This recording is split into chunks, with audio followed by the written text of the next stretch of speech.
नमस्कार मित्रांनो, स्वागत आहे तुमचं सगळ्यांचं टेक्स्टबुक बँकिंगच्या यूट्यूब चॅनलवरती. थोड्या दिवसापूर्वी पीडीसीसी बँकेचं नोटिफिकेशन आलं होतं आणि त्या नोटिफिकेशनबद्दल एक इन्फॉर्मेटिव्ह व्हिडिओ मी केला होता. या व्हिडिओजवरती आपल्या लोकांचे काही डाऊट्स आहेत, काही क्वेरीज आहेत, तर आपल्या सगळ्या लोकांचं शंका निरसन करण्यासाठी माझ्यासोबत डॉक्टर पुष्पक पांडव सर येत आहेत. Yes sir. यस, नमस्कार सगळ्यांना. पीडीसीसी बँकेबद्दल आज आपण बोलूयात. काही प्रश्न आहेत असं सर मला बोललेले आहेत आणि अभ्यास एक्झॅक्टली कसा करायचा, जो सिलेबस आहे त्या सिलेबसमध्ये बँकिंग आणि सहकार, कृषी या सगळ्यांबद्दल आपण थोडी चर्चा करूयात की एक्झॅक्टली काय होईल आणि तुमचे काही प्रश्न आहेत त्यांचं निरसन करण्याचा पण प्रयत्न मी या माध्यमाने तुमच्यासोबत करेल. Yes sir. येस, तर सर नोटिफिकेशन मध्ये जर आपण सिलेबस पाहिला तर सिलेबस मध्ये सगळ्या लोकांचा एक डाऊट हा आहे की अभ्यास कुठून करायचा. रेफरन्स बुक्स वगैरे काही असतील तर त्यांची नावं. यस, सिलेबस मध्ये आपण एकदा सिलेबस बघूया. तुम्हाला तसं माहिती असेल की एक बँकिंग आणि सहकार 30 मार्कांसाठी इथे मेन्शन केलेलं आहे की तुम्ही इथे बघू शकता. त्यानंतर सामान्य ज्ञान चालू घडामोडी 20 मार्कांसाठी, कृषी ग्रामीण अर्थव्यवस्था 10 मार्कांसाठी. पहिले आपण या तिघांवरती बोलूयात की आता एक्झॅक्टली अभ्यास कुठनं करायचा. तर इथे मॅक्झिमम प्रश्न जे येतील ते ऑब्व्हियसली महाराष्ट्र ओरिएंटेड येतील आणि सहकार सध्या फार चर्चेमध्ये. आपल्याकडे एक नवीन मिनिस्ट्री सेंट्रल गव्हर्नमेंटनी बनवली आहे. अमित शहा त्यांचे सध्या मिनिस्टर आहेत सहकार आहे स्पेशली. आणि सहकार या क्षेत्रामध्ये भरपूर घडामोडी घडत असतात, भरपूर गोष्टी होत असतात. इथे प्रश्न भरपूर येतील आणि अभ्यास कुठनं करायचा तर मराठी माध्यमातून अभ्यास करायचा असेल आणि मराठी थ्रू अगर जर जायचं असेल तुम्हाला महाराष्ट्राबद्दल तर कोळंबे सरांचं पुस्तक अतिउत्तम पुस्तक आहे. इकॉनॉमिक्सचं पुस्तक आहे, अर्थशास्त्राचं पुस्तक आहे. रंजन कोळंबे सरांचं पुस्तक आहे, ते वाचा. जास्त देसले सरांचं पुस्तक पण छान आहे, पण थोडं मोठं होईल ते वाचायला. त्यामुळे कोळंबे सरांच्या पुस्तकातनं जर तुम्ही गेलात तिथे चॅप्टर वाईज जा. तिथे बँकिंगचा एक वेगळा त्यांनी चॅप्टर टाकलेला आहे, सहकारचा आहे. नंतर कृषी आणि ग्रामीण याच्यावरती फक्त 10 प्रश्न आहेत. ओके, त्यामुळे जास्त मेहनत कृषी आणि ग्रामीणवर करू नका. नाहीतर कधी काय होतं की कृषी वाचायला बसलं की जसं सर आपण सॉइल फॉर्म वाचतो, आपण नद्यांचं उगम आणि ते सगळ्या गोष्टी किंवा मग कुठलं क्रॉप कधी घ्यायचं, रबी, खरीप, जैद, आपण फार फार जास्त डिटेलमध्ये जातो. फक्त 10 मार्क आहेत ना, आणि त्याबद्दल ग्रामीण पण आहे. ग्रामीण अर्थव्यवस्था असं त्यांनी मेन्शन केलंय. त्यामुळे जसं रिजनल रुरल बँक्स असतात, ग्रामीण बँक, थोडीफार इन्फॉर्मेशन त्याबद्दल ठेवावी लागेल. त्यानंतर कोऑपरेटिव्ह मध्ये ना रुरल कोऑपरेटिव्ह, अर्बन कोऑपरेटिव्ह हा एक स्ट्रक्चर आहे. सध्या रिसेंटली सेंट्रल गव्हर्नमेंटनी एक नवीन नोटिफिकेशन काढलंय आणि आरबीआयनी पण त्याला होकार दिलाय की जो आपला रुरल ग्रामीण बँक आपल्या ज्या ग्रामीण कोऑपरेटिव्ह बँक्स असतात, सहकारी बँक ग्रामीण एरियामध्ये, तिथलं जे क्लासिफिकेशन आहे त्यामध्ये थोडं डिव्हिजन कमी करण्याचा प्रयत्न केलाय. तर डिस्ट्रिक्ट कोऑपरेटिव्ह असेल, सेंट्रल कोऑपरेटिव्ह असेल, त्यामध्ये थोडं डिफरन्स कमी करण्याचा प्रयत्न केलाय. तर हा सगळा पार्ट कुठे येईल तुमच्या करंट अफेअर्समध्ये, चालू घडामोडीमध्ये, तिथे हा पार्ट येईल. आता इथे कुठली चालू घडामोडी वाचायच्या तर इथे मागल्या 6 महिन्यांच्या चालू घडामोडींकडे लक्ष द्या, ज्याला आपण नॉर्मली करंट अफेअर्स म्हणू. Last 6 months. Okay, yes sir. Last 6 months तुम्ही करंट अफेअर्सकडे लक्ष द्या, तुम्हाला भरपूर फायदा होईल. कुठनं वाचायचं एक्झॅक्टली हा प्रश्न कदाचित तुमच्या डोक्यामध्ये असेल तर वाचायसाठी तुम्ही परिक्रमा, व्हेरी गुड सोर्स, खूप चांगला सोर्स आहे परिक्रमा. परिक्रमा मॅगझिन तुम्ही भरपूर लोक एमपीएससी साठी वाचत असालच, नो डाऊट अबाउट दॅट. त्यानंतर ज्ञानदीप एक्सप्रेस, महेश सरांचे जे ज्ञानदीप क्लासेस आहेत त्यांचं ज्ञानदीप एक्सप्रेस पण फार छान आहे. फक्त वाचताना एक लक्ष ठेवा की जास्त डिटेलमध्ये जाऊ नका. म्हणजे सपोज तुम्ही महाराष्ट्रातली कुठली न्यूज वाचताय, कारण महाराष्ट्र ओरिएंटेड न्यूज फार जास्त असतील, जास्त डिटेलमध्ये जाऊ नका. वरती बघा आणि मोस्टली असे प्रश्न बघा जे बँकिंग ओरिएंटेड आहेत. बँकिंग ओरिएंटेड जर कुठली न्यूज असेल तर वाचा. सपोज बँकिंग ओरिएंटेड नसेल तर मी मगाशी सरांशी बोलताना बोललो की जसं एकदा डेट्स आल्यात आपल्या एक्झामच्या, तर एक लेक्चर मी घेईल तुमच्यासाठी फक्त बँकिंग करंट अफेअर्स वरती, मराठीमध्ये, पूर्ण मराठीमध्ये, की एक्झॅक्टली कुठल्या बँकांचा कसे प्रश्न येतील, काय येतील. तर हा जो पोर्शन आहे बँकिंग आणि चालू घडामोडीचा रिगार्डिंग बँकिंग, तो तुम्ही माझ्यावर सोडून द्या. मी नोट्स पण तुम्हाला प्रोव्हाइड करेल आणि एक लेक्चर पण आपण त्यावरती घेऊया. फक्त एकदा डेट्स आल्यात की आपण त्याच्यावरती आपल्याला काम करता येईल. ओके, तर कोळंबे सरांचं पुस्तक अतिउत्तम आहे. मी आताच ऍक्च्युअली मी स्वतः त्याच्यावरती पहिले पण अभ्यास केलेला आणि शिकवायचो पण, आणि आता एकदा वापस पुन्हा मी चेक करून आलो तर या एक्झामला क्लिअर करायला परफेक्ट मिळेल, एकदम परफेक्ट. ओके, दुसरी गोष्ट, ग्रामीण अर्थव्यवस्था आणि कृषी, इथे अजून एक गोष्ट असेल सर की ती योजना, काही योजना असतात आपल्या, आपण महाराष्ट्रामध्ये किंवा सेंट्रल गव्हर्नमेंट अर्थव्यवस्थे या इकॉनॉमिकल अँगलमध्ये काही आपण योजना लॉन्च करतो, स्पेशली ग्रामीण आणि ऍग्रिकल्चरसाठी. तर आपण त्या योजनांवरती पण एकदा थोडं लक्ष द्यावं. जर ते लक्ष दिलं तर कदाचित तिथले क्वेश्चन्स आपल्याला खूप चांगले बनतील. आणि कसं असतं, जेव्हा आपण पेपर बनवतो ना या टॉपिक्सवरती, तर जास्त ओल्ड प्रश्न विचारत नाहीत. करंटमध्ये जे सुरू असेल, जे आता रेग्युलर बेसिसवर सुरू असेल, त्यावरती जास्त प्रश्न बनतील. तर थोडा तिथे आपल्याला लक्ष द्यावे लागेल. ते आपल्यासाठी फार उत्तम असेल. आणि महाराष्ट्र गव्हर्नमेंटच्या स्पेसिफिकली सहकार ओरिएंटेड योजनांकडे आपल्याला जास्त लक्ष द्यावं लागेल, कारण तोच एक मुद्दा असतो जिथे भरपूर प्रश्न एक्झाम मध्ये विचारले जातात. तो एक आपला एक मेन पॉइंट असेल. तर एवढा अभ्यास करा. फक्त एक मला तुम्हाला सांगायचं की रिव्हिजन चांगली करा.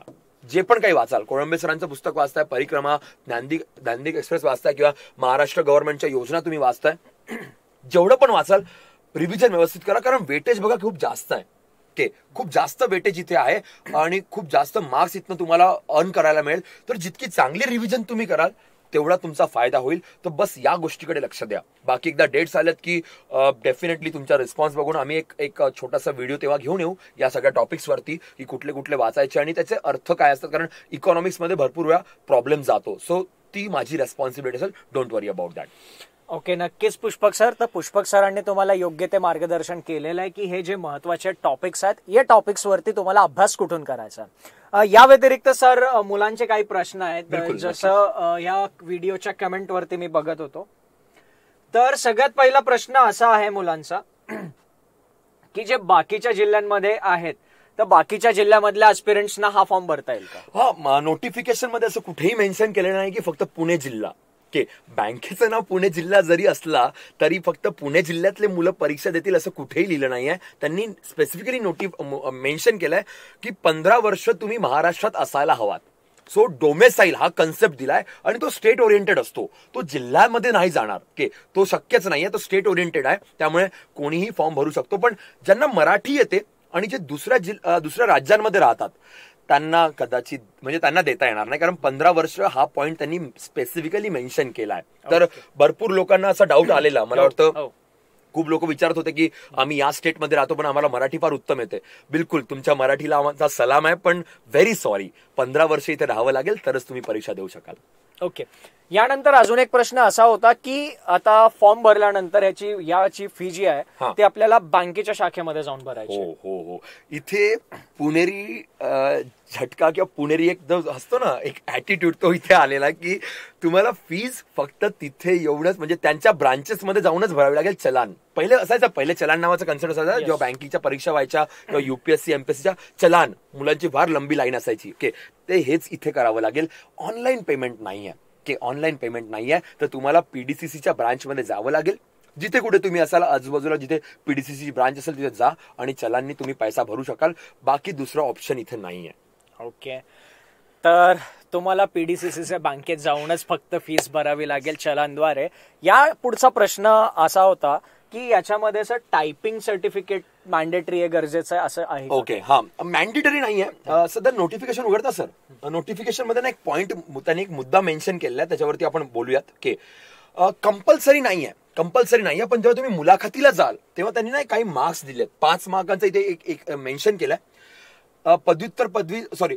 जर पदवी असेल तर 1, विशेष पदवी त्यांनी मेन्शन केलाय साठी 1 मार्क एक्स्ट्रा मिळेल.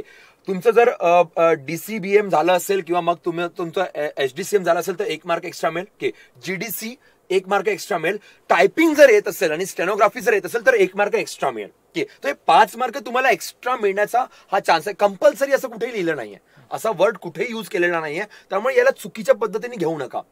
जर नसेल हे सर्टिफिकेशन काय करू शकत नाही, 1 मार्क जाईल. तो हाच पॉईंट त्यांनी. अब मला सांगा, हे सगळ्या गोष्टी असेल का तुमच्याकडे? असा फार रेअर असेल कोणीतरी एखादा ज्याकडे सगळ्या गोष्टी असेल, पॉसिबल नसतं. तर कंपल्सरी हा मुद्दा बिलकुल नाही आहे, बिलकुल नाही. म्हणजे टायपिंग सर्टिफिकेटचं टेन्शन घ्यायची काही गरज नाहीये. तुम्हाला फक्त 1 मार्क तुमचा जो आहे तो टायपिंग सर्टिफिकेट डिसाईड करणार आहे.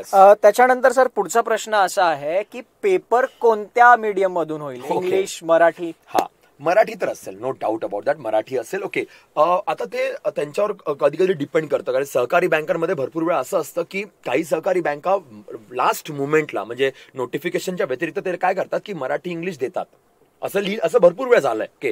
तर इथे पण हे होण्याचे चान्सेस थोडे आहे की किती फॉर्म्स निघतील, कारण त्यांनी एक पॉईंट मुद्दा मेन्शन केलाय की नॉर्मली परीक्षा तर पुण्यात होईल, पण जर बाकी जिल्ह्यांमधले भरपूर फॉर्म आलेत तर त्या जिल्ह्यामध्ये पण परीक्षा होऊ शकते. सेम पद्धतीने एक मुद्दा त्यांनी ठेवला तिथे की मराठी 100% राहणार. ओके, जर जास्त रिक्वायरमेंट किंवा जास्त मुलं असतात तर ते एक इंग्लिश अल्टरनेटिव्ह ठेवतील, पण मराठी 100% कंपल्सरी असणार. नो डाऊट अबाउट दॅट, ते राहणार. ओके. आणि या व्यतिरिक्त सर परीक्षेचं स्वरूप, परीक्षा बहुपर्याय प्रश्नांची बहुपर्याय. ओके, परीक्षा बहुपर्याय. त्यांनी मेन्शन केलं की ते ऑनलाईन त्यांना परीक्षा घ्यायची, बहुपर्यायी अँगलमध्येच ते जाणार. ओके, जर काही चेंज झाला तर ते मेन्शन करते असं त्यांनी लिहिलंय की काही जर झालं तर आम्ही तसं कळवू आमच्या ज्यांनी अर्ज दाखल केलेला आहे. इथे मराठी भाषा ज्ञान पण आहे, हे विसरू नका. त्यामुळे मराठी भाषा ही कंपल्सरी आहे. यानंतर एक शेवटचा प्रश्न सर, MSCIT कंपल्सरी झालेली हवी की नाही? MSCITचा हा पॉइंट मला वाटतं त्यांनी मेन्शन केला आहे नोटिफिकेशन मध्ये. हा मेन्शन आहे त्यांचा नोटिफिकेशन मध्ये की MSCIT हा एक मुद्दा त्यांनी मेन्शन केलेला. आणि नॉर्मली कसं असतं महाराष्ट्रातल्या परीक्षांमध्ये हा एक मुद्दा असतो, म्हणजे हे तुम्ही धरून चला की असतंच की त्यामुळे याच्यावरती डाऊट रेस करण्यात काही सेन्स नाही. आणि सपोज तुम्ही जर MSCITची परीक्षा अजून दिली नसेल आणि तुम्ही जर देऊ इच्छित असाल तर तुम्ही त्याचं पण सर्टिफिकेशन जॉईन करू शकता की आम्ही देतोय परीक्षा, आमची परीक्षा या तारखेला आहे. तर असं पण अलाउड असतं, म्हणजे कंपल्सरी झालेली असेल असं नाही आहे की, म्हणजे असं भरपूर वेळा सहकारी बँकांमध्ये किंवा महाराष्ट्राच्या परीक्षांमध्ये झालंय की तुम्ही अप्लाय केलेलं आहे, तुमची परीक्षा येणाऱ्या 1 महिन्यात 2 महिन्यामध्ये आहे, तरी तुमचा फॉर्म हा व्हॅलिड मानला जातो. त्यामुळे त्याचं सध्या टेन्शन घेऊ नका, तुम्ही अप्लाय करून द्या. आणि सपोज या परीक्षेमध्ये काही झालं नाही झालं की MSCIT जर कम्प्लीट असेल ना तुमचं तर तुम्हाला त्याचा फायदा नक्कीच होणार. आणि ऍक्च्युली बेसिकली MSCIT जे ते फक्त तुमचं बेसिक कम्प्युटर लिटरसीसाठी आहे. तर तुमची बेसिक कम्प्युटर लिटरसी असेल तर ते एवढं. आणि बघा सिलेबस मध्ये लिहिलंय, म्हणजे आपल्या याच्यामध्ये लिहिलंय संगणक आणि माहिती तंत्रज्ञान. फायदा होईलच ना, नक्कीच फायदा होणार, त्यामुळे चिंता करायची गरज नाही. ओके, तर धन्यवाद पुष्पक सर, तुम्ही तुमचा वेळ दिल्याबद्दल आणि मुलांचे डाऊट्स क्लिअर केल्याबद्दल. कधी पण. Yes sir. येस, तर नक्कीच पुष्पक सरांच्या मार्गदर्शनामुळे तुम्हाला खूप सारी मदत झाली असेल. तुमचा अभ्यास यापुढे कसा करायचा पुष्पक सरांनी तुम्हाला थोडे सोर्सेस सांगून दिलेले थोड्या वेळापूर्वीच. आणि जशी आपल्याला परीक्षेची तारीख कळेल तसं पुष्पक सर तुमच्यासाठी या 3 टॉपिक्स वरती लेक्चर पण घेतील. यस, नक्की. मी प्रॉमिस करतो की या 3 टॉपिक वरती आपण बोलूया. ओके, जितका पण वेळ असेल, जितके तुमचे डाऊट्स असेल ते सगळे सॉल्व्ह करण्याचा मी प्रयत्न करेल. ओके, आपण कदाचित पूर्ण टॉपिक वाईज लेक्चर नाही घेऊ शकणार, पण जसं आज आपण एक FAQs घेऊन आलेलो आहे त्या पद्धतीने तुमचे जे पण डाऊट्स असतील ते डाऊट आपण इथे नक्की सॉल्व्ह करण्याचा प्रयत्न करूया. ठीक आहे. ओके सर, मित्रांनो, बेस्ट ऑफ लक. व्यवस्थित अभ्यास करा. भेटूयात लवकरच आपण या स्पेशल सेशन मध्ये, की तोपर्यंत सचिन सर आहेतच तुम्हाला गाईड करायला, तर भेटूयात. ओके, चलो, धन्यवाद.